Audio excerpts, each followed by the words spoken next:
وہاب نے گاڑی سٹارٹ کی، وہ منجد سی بیٹھی اسے دور جاتا دیکھتی رہ گئی، جہاں زیب نے ایک پل کے لیے بھی اس سے نظریں نہیں ہٹائی تھی۔ تھک کر اس نے سائرہ بھابھی کے شانے پر سر ٹکا دیا۔ شیزا مسلسل وہاب کے ساتھ باتیں کر رہی تھی۔ سائرہ بھابھی بھی مطمئن تھی، صرف ایک وہی تھی جو خوف سے لرز رہی تھی۔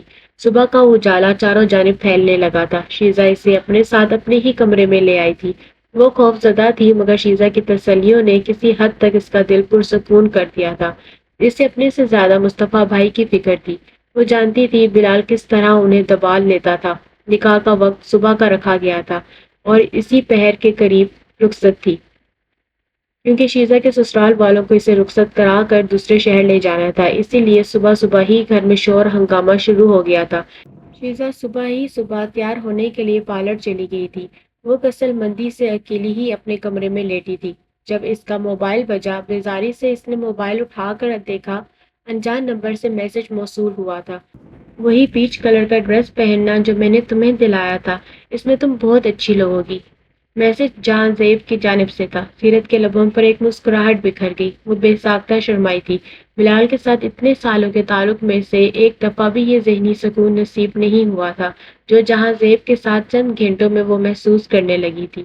وہ ایک دم فریش ہو کر اٹھ بیٹھی، ذہن سے جیسے سارا بوجھ ہی اتر گیا تھا۔ پیچ کلر کا ڈریس شیزا نے پہلے ہی ملازمت سے استری کروا کر الماری میں ٹانگ دیا تھا۔ وہ کپڑے تبدیل کر کے آئینے کے سامنے آ کھڑی ہوئی۔ آئینے نے گواہی دی تھی کہ جہاں زیب کا کہا درست تھا۔ پیچ کلر کے خوبصورت سے جوڑے میں اس کی اپنی رنگت بھی ویسے ہی ہو رہی تھی جیسے لمبے گھنے بالوں کو رولز کرتے ہوئے۔ سیرت نے لبوں پر ہلکی سی لپسٹک جمائی، تبھی دروازے پر دستک ہوئی تھی۔ آ جائیں اندر، اس نے مصروف سے انداز میں جواب دیا۔ اسے پتا تھا کوئی ملازمہ ہی ہوگی۔ میں بس ابھی آ جاتی ہوں، مجھے پتا ہے مجھے دیر ہو گئی ہے۔ شیزا پارلر سے واپس آ گئی کیا؟ اس نے گھڑی میں وقت دیکھتے مصروف سے انداز میں کہا اور پھر پلٹ کر آئینے پر نظر ڈالتے ہی وہ اپنی جگہ منجمد ہو کر رہ گئی۔ آئینے میں اس کے عکس کے پیچھے بلال فرید کھڑا ہوا دکھائی دے رہا تھا، وہی روپ والا حلیہ، سیاہ رنگ کا کرتا شلوار پہنے، بائیں ہاتھ کی کلائی میں رولکس کی قیمتی گھڑی اس کی دولت کا مظہر تھی۔ سگریٹ کا کش لگاتے اس نے سر سے لے کر پیر تک سیرت کو دیکھا۔ یہ کیسے کپڑے پہن لیے ہیں تم نے؟ یہاں سے کسی سے مانگ کر پہنے ہیں کیا؟ وہ سوٹ کیس جو مجھ سے منگوایا تھا، ان میں تو یہ کپڑے نہیں تھے۔ اس کا انداز حق جتانے والا تھا۔ سیرت کی رنگت سرخ پڑی۔ ارے اب یہ مت کہنا کہ میں نے کھول کر چیک کیوں کیا۔ ہونے والی بیوی ہو تم میری، تمہاری ہر چیز پر نظر رکھنا میرا فرض ہے۔ وہ اطمینان سے صوفے پر پھیل کر بیٹھ گیا تھا۔ سیرت کی دھڑکنیں مدھم لڑنے لگی۔ اس نے مدد طلب نظروں سے دروازے کی سمت دیکھا جیسے بلال نے لاک کر دیا تھا۔ آپ یہاں سے باہر چلے جائیں، کوئی دیکھے گا تو کیا سوچے گا؟ اس نے دھیمی آواز میں اسے ٹالنا چاہا، مگر بلال کے چہرے پر مسکراہٹ بکھر گئی۔ کیوں کچھ سوچے گا؟ تم میری منگیتر ہو، تمہاری وجہ سے میں یہاں ان بیکار لوگوں کے بیچ میں پڑا ہوں۔ تمہیں پتا ہے میں کتنا مصروف رہتا ہوں، اور تم ہو کے تمہیں میری پسند ناپسند کا کوئی خیال نہیں ہے، وہ بیزاری بھرے انداز میں کہہ رہا تھا۔ سیرت نے اپنا سر جھٹکا۔ ناممکن تھا کہ وہ سیرت کی وجہ سے یہاں پڑا ہو۔ اسے یقیناً شیزا کے والدین میں کوئی فائدہ نظر آ رہا تھا، جب ہی وہ کل رات سے یہاں پر اجمان تھا۔ بلال اپنی جگہ سے اٹھ کھڑا ہوا۔ یہ کپڑے بدلو یار، اور یہ بالوں کو کھلا چھوڑو، کوئی خوبصورت سا ڈریس پہنو، ایسا لگ رہا ہے تم نے اتوار بازار سے خریدا ہے۔ ذرا بازو تو دیکھو اس کے کیسے ہیں۔ اس نے طنز بھرے انداز میں سیرت کی ایک آستین کو چھوا۔ وہ کسمسا کر پیچھے ہٹی تھی۔ مجھے چینج نہیں کرنا، مجھے یہی کپڑے پسند ہے، آپ خوامخواہ مجھ پر زیادہ روب مت جھاڑا کریں۔ پتہ نہیں اس کے اندر اتنی ہمت کہاں سے آ گئی۔ اس کا جواب سنتے بلال فرید ہکا بکا رہ گیا۔ سمجھایا کرتے تھے میرے بابا جان مجھے، لڑکیوں کو زیادہ آزادی نہیں دینی چاہیے۔ دیکھا اپنے شہر سے نکل کر دوسرے گھر آئی نہیں اور کس طرح زبان چلنے لگی ہے تمہاری۔ کوئی ضرورت نہیں ہے اپنی دوست کی شادی اٹینڈ کرنے کی، ابھی چلو میرے ساتھ واپس۔ میری فیملی امریکہ سے واپس آ رہی ہے، اسے ہفتہ ہمارا نکاح ہوگا۔ اور اس نے سیرت کا بازو دبوچا، وہ جھرجری سی لے کر رہ گئی۔ ہمارا نکاح نہیں ہو سکتا، آپ میرا بازو چھوڑیں پلیز۔ اسے بلال فرید کے لمس سے گھن آ رہی تھی۔ بلال نے سرد نگاہوں سے اسے دیکھا۔ آئندہ میرا ہاتھ ہٹانے کی جرات مت کرنا، تمہارے وجود کی ایک ایک انچ پر حق ہے میرا، چاہوں تو ابھی یہ حق لے لوں، کوئی مجھے روک نہیں سکتا۔ اس نے سیرت کے قریب جھکتے انتہائی امیانہ بات کی تھی۔ وہ لمحے بھر کے لیے دنگ رہ گئی اور پھر نہ جانے کیسے اس کا ہاتھ اٹھا اور اس کے ایک زناٹے